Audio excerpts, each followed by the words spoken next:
सत्संग से सोधी आवे, नहीं जीव 84 में जावे। सत्संग से सोधी आवे, नहीं जीव 84 में जावे।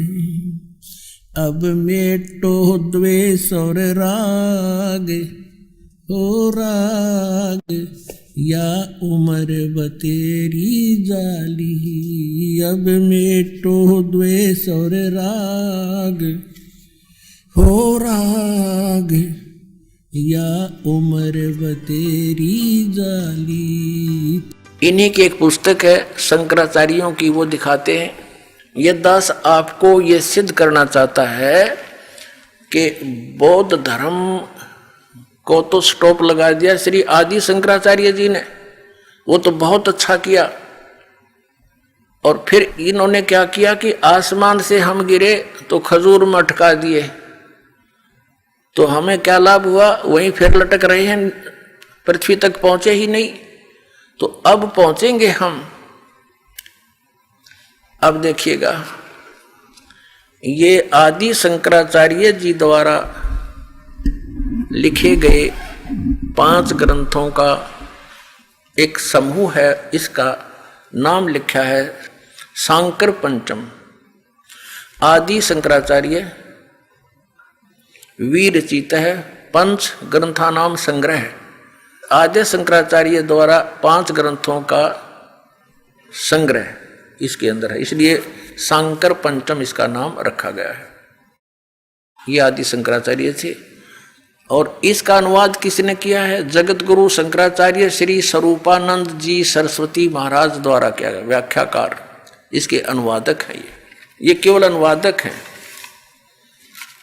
और ये कहाँ से छपी है ये देखिएगा। ज्योतिष पीठाधीश्वर, द्वारका पीठाधीश्वर जगत गुरु शंकराचार्य श्री स्वरूपानंद सरस्वती स्वामी पादही प्रणीतया शंकर सप्रिया, हिंदी टीका सहित। प्रकाशक है शारदा पीठ, प्रकाशनम, द्वारका, जामनगर, गुजरात। 361 335 इसका कोई नंबर, कोड नंबर होगा। ये यहाँ से छपी है। श्रीमाता कंप्यूटर्स प्राइवेट लिमिटेड, 20/7/125, केदार घाट, वाराणसी। ये इनके दूरभाष नंबर। इसके 135 पृष्ठ पर दिखाते हैं आपको। ये है 135 पृष्ठ, नीचे इसके पृष्ठ नंबर संख्या लिखी है। 135 पृष्ठ पे क्या लिखा है?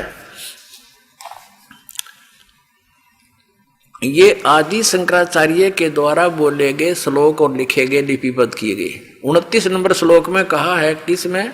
ये श्री मणि रत्नमाला नामक अध्याय यानी कोई बुक इसके अंदर है, उसके 135 पृष्ठ पर 29वें श्लोक में कहा है कि सबसे बड़ा पशु कौन है? जिसने शास्त्रों का अध्ययन किया हो और फिर भी वह धर्म का आचरण नहीं करता हो, और न ही उसको आत्म स्वरूप का ज्ञान हो, वह सबसे बड़ा पशु है। अब आप फैसला कर लियो सबसे बड़े पशु कौन है। अब जो पवित्र 4 वेदों में, पवित्र श्रीमद् भगवद गीता और पवित्र 18 पुराणों में जो कुछ लिखा है, और जो इनको नित पढ़ते हैं, उन्होंने इनको पढ़ा लेकिन उसके अनुसरण नहीं किया, उस ज्ञान को आधार नहीं माना, तो इससे यही वचन सिद्ध होता है कि सबसे बड़ा पशु वो है जिसने सदग्रंथों को पढ़ा और धर्म का आचरण नहीं करता, यानी शास्त्र विधि त्याग कर मनमाना आचरण करता है, वो सबसे बड़ा पशु है। और इनका जो ज्ञान है, अब हम प्रसंग पर चल रहे हैं कि आदि शंकराचार्य जी ने, ये तो अभी तक दास ने आपको ये बताने की चेष्टा की है कि हमारे लिए कौन से सदग्रंथ हैं जिनको हम आधार मानकर अध्यात्म ज्ञान को समझें, सुलझाएं। उसके लिए आप जी को बता दिया 5 वेद, एक सूक्ष्म वेद और 4 वेद, ये वेल नोन आपके पास हैं ही। और पवित्र श्रीमद् भगवद गीता का वो ज्ञान जो वेदों से मिलता है, और साथ में 18 पुराणों का केवल यही सहयोग लेना है कि जो परमेश्वर ने 600 वर्ष पहले बोला था और आज वो पुराणों में लिपिबद्ध है। बस इतना काम है इन पुराणों से हमारा, और ज्यादा लिंक नहीं है। इसमें कुछ भी जो कुछ भी घटनाएं हैं वो सत्य हैं या असत्य हैं, इससे हम कोई संबंध नहीं रखेंगे।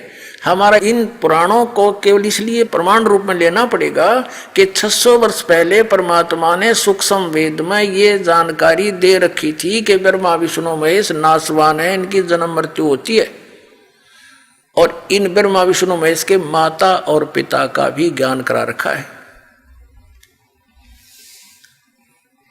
धर्मदास ये जग बोराना, कोई न जाने पद निर्वाणा, यही कारण मैं कथा पसारा, सबसे कहिए वो राम नियारा।